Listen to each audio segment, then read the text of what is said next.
Menteri Keuangan Purbaya Yudi Sadewa menegaskan tidak akan menggunakan uang negara atau APBN untuk menanggung utang jumbo proyek kereta cepat Indonesia-Cina atau KCIC.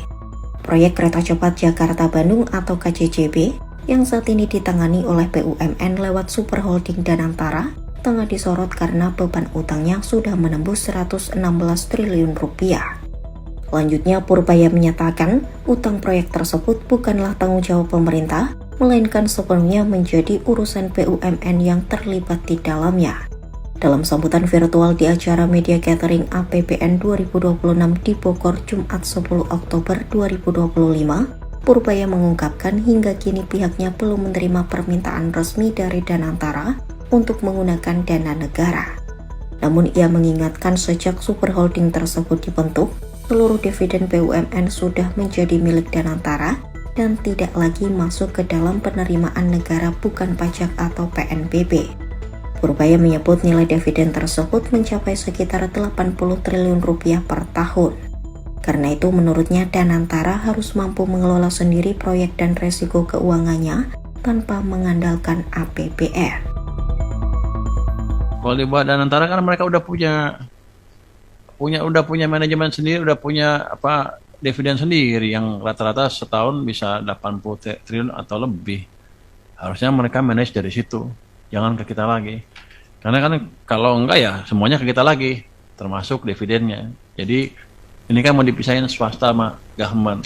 Ya jangan kalau enak swasta, kalau nggak enak government. Saya pikir begitu ya Pak. Direktur Jenderal Pembiayaan dan Pengelolaan Risiko Kemenku Suminto juga menegaskan hal serupa. Menurutnya proyek kereta cepat Jakarta-Bandung adalah skema business to business atau antar badan usaha.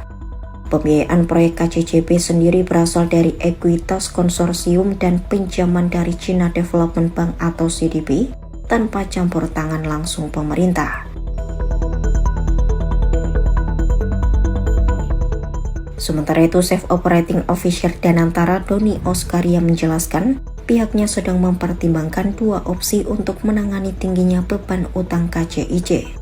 Pertama dengan menambah penyertaan modal dan kedua menyerahkan infrastruktur kereta cepat kepada pemerintah seperti industri kereta api lainnya. Namun Kementerian Keuangan menegaskan hingga saat ini belum ada rencana menggunakan dana APBN untuk menutup utang atau pembengkakan biaya proyek tersebut. Direktur Utama PT Kereta Api Indonesia Bobi Rashidin juga mengakui proyek ini menjadi beban berat bagi keuangan KAI.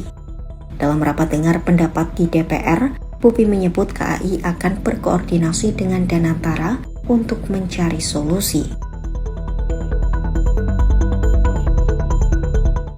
Download Tribun X sekarang, menghadirkan lokal menjadi Indonesia.